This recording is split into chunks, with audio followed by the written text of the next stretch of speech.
Part 9 Weapons and Defensive Equipment 9.1 Swords and Daggers 1. The bladed weapons, swords and daggers, allowed for fencing combat in Lochac are A. A sword, which has a blade length of between 45 centimeters 18 inches, and 122 centimeters 48 inches, and a grip no longer than 25 centimeters 10 inches. B. A two-handed sword, which has a blade length of between 76 centimeters 30 inches, and 122 centimeters 48 inches, and a grip measuring between 25 centimeters 10 inches, and 60 centimeters 24 inches. The combined blade and grip length for a two-handed sword must not exceed 152 centimeters 60 inches. C. A dagger, which has a blade length of between 30 centimeters 12 inches, and 45 centimeters 18 inches, and a grip no longer than 25 centimeters 10 inches. 2. Blades must have at most one substantial curve. Blades that are so curved that the tip does not contact the ground when the grip is perpendicular to the ground, i.e. pointed vertically, are not allowed. 3. All swords and daggers must have a substantially straight grip. 4. Bladed weapons must not have more than one blade. 9.2 Blades. Sword and dagger blades used in Lochac can be made of steel or fiberglass.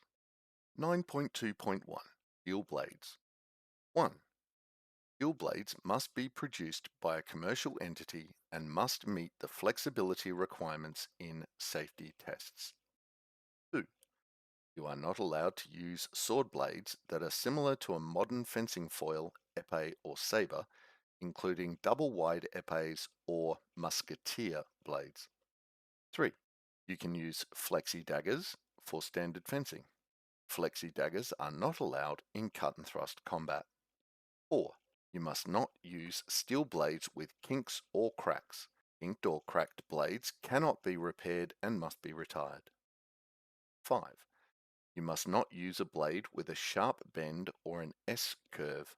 You can try to recurve the blade, but a marshal must inspect the blade and agree that it can be used again. 6. You must not do anything that might change the temper of the blade or affect its flexibility. This includes grinding, cutting, heating, or hammering the blade. Normal combat stresses and blade care do not violate this rule. Exceptions to the rule are A. You can change the length or width of the tang. B. You can shorten the blade as long as it still meets the flexibility requirements. C. You can file the end of the tip to make it blunt. D. You can weld a nut or another blunt metal object to the tip to spread impact, as long as you take care to avoid changing the temper of the blade. 9.2.2 Fibreglass Blades 1. Lochac has a society-level exemption allowing fiberglass blades. 2. Fiberglass blades must meet the flexibility requirements in safety tests. 3. Fiberglass blades must be made only using fiberglass rod, glue, and fiberglass and vinyl tapes. You can use metal to mount the hilt, but it must extend no longer than 10 centimeters along the blade. 4. The blade must be wrapped in vinyl duct tape, not cloth or metal backed. If you use fiberglass strapping tape to make the blade, this must be completely covered by the outer wrapping tape. 9.3 Tips 1. The tip of a blade must be blunt with no sharp edges or corners. 2. You must cover the tip with a blunt. A. The blunt can be made of shatter-resistant polymer, rubber, or leather. B. The blunt must have a minimum size of 10 mm on any surface that strikes the opponent. C. Polymer and rubber blunts must be at least 3 mm thick between the striking surface and the tip or edge of the blade. Leather blunts must be at least 1.6 mm thick. 3. You must replace the blunt if it looks like it is bulging or cracking. if there are signs the tip of the blade is breaking, or, in the case of a polymer blunt, if the plastic is changing color. 4. Your blunt must be a different color to the blade and any tape used, so that you can tell if the blunt is missing. 5. You must tape or glue the blunt to the blade, so that it will not fly off under reasonable combat conditions. A. Blunts which are glued to the blade must still be taped, so that you can tell if the necessary tape is missing. 6. The tape must not cover the front of the blunt, so that you can tell if the tip of the blade is breaking through. 9.4. Other sword parts. 1. Sword and dagger hilts, handles, pommels, and other parts not meant to strike the opponent can be made of metal, wood, leather, or a reasonable facsimile. 2. The ends of quillions and pommels must be blunt. 9.5. Spears. 1. You can use rubber-headed spears for fencing combat in Lochac. You cannot use steel-headed spears. 2. Rubber-headed spears must be made of a flexible rubber head mounted on a rattan haft. 3. The spearhead must be purchased from a commercial vendor as a spear tip or spike with a head length of between 10 centimeters, 4 inches, and 51 centimeters, 20 inches. The rubber at the tip must be at least 6 millimeters, 1/4 inch, thick. A. The flexible tip must extend at least 10 centimeters past the end of the haft. B. The spearhead must flex to 90 degrees with hand pressure and must substantially return to its shape within 3 seconds. 4.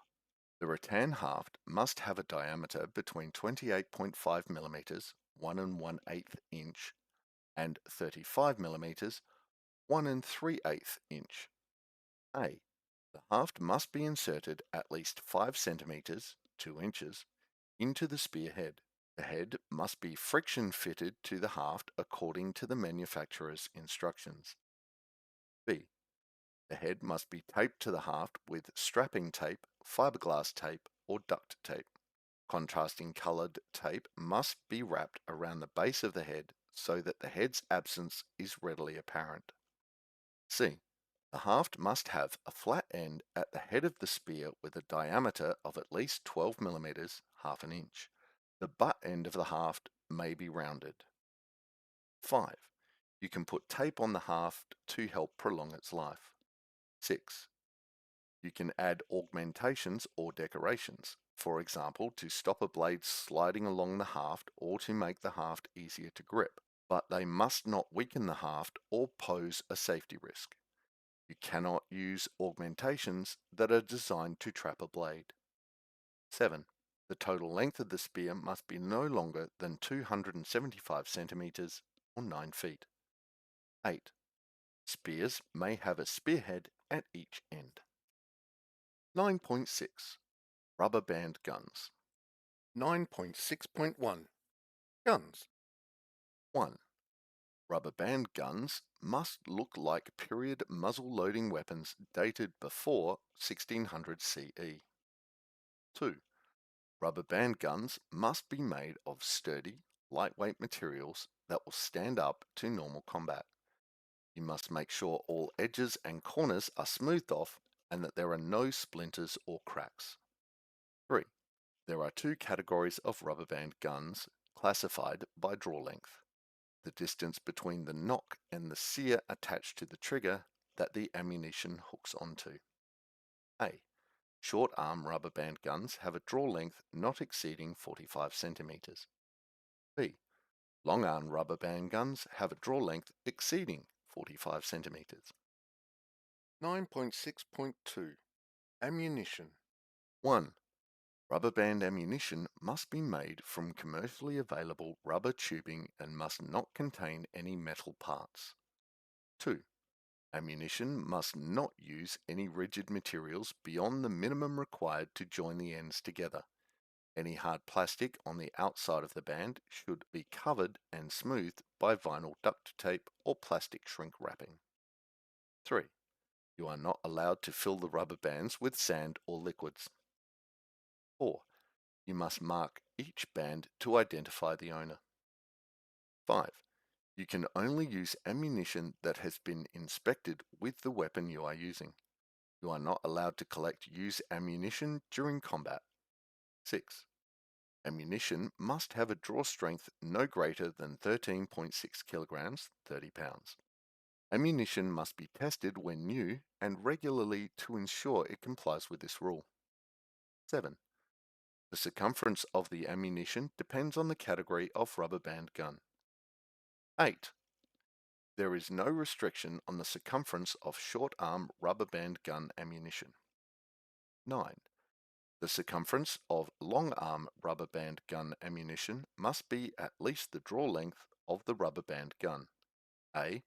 For example, if an rubber band gun has a draw length of 46 centimeters, then the ammunition must have a circumference of at least 46 centimeters. B. As a practical measure, a marshal can flatten a band in half and use that to measure it against the draw length of the rubber band gun. 10. Rubber tubing used to make ammunition must have a minimum diameter of 6 mm while at rest. 9.7. Defensive objects. 9.7.1. General. 1. There are two types of defensive object. A. Rigid. B. Non-rigid. 2. Rigid defensive objects must be made of sturdy materials that will stand up to the stresses of normal combat. You must make sure that all edges or corners are smooth and that there are no cracks or splinters. 3. Non-rigid objects may be made of cloth, leather, and similar yielding materials. They may be weighted with soft materials such as rope or rolled cloth. They may not be weighted with any rigid material, nor with materials that are heavy enough to turn the object into a flail or impact weapon. 4. Defensive objects that contain both rigid and non-rigid components, such as a flag on a pole, must meet both sets of requirements. You cannot throw these objects, including, for example, a cloak with rigid clasps, at your opponent. 5.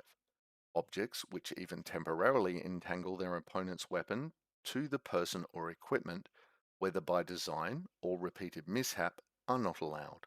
This may include ropes or whips used in this manner. Ropes or whips used in such a way as to deflect and not entangle a fencer are allowed. 9.7.2. Non-standard defensive equipment. 1. Non-standard equipment must be approved by the fencing marshal in charge. 2. You can put a simulated spike or a similar offensive item on your buckler or shield. A. Offensive items must only be made of cloth, foam, leather, glue, and tape and must not contain rigid materials. B. On inspection, the offensive item must provide progressively resistant give without allowing contact with any underlying material. 3. You must tell your opponent if you are using non-standard equipment. They can decide not to face it and ask you to use something else. 4. Non-standard defensive equipment includes, but is not limited to: A. Bucklers with a spike or projection more than 2 inches perpendicular to the main plane of the buckler or central boss, whichever is applicable. The central boss does not count as a spike or projection. B. Bucklers with additions which could reasonably be expected to trap or catch a blade, such as rings or hooks. C. Axes. D. Talhofer judicial dueling shields and Talhofer bucklers. And E. Bucklers made out of uncommon materials such as vegetables, children's toys, etc. Fencers and marshals should use common sense when applying this definition and be conservative when considering if a defensive item is non-standard, especially when a less experienced fighter is concerned if an object would be safe to fence against.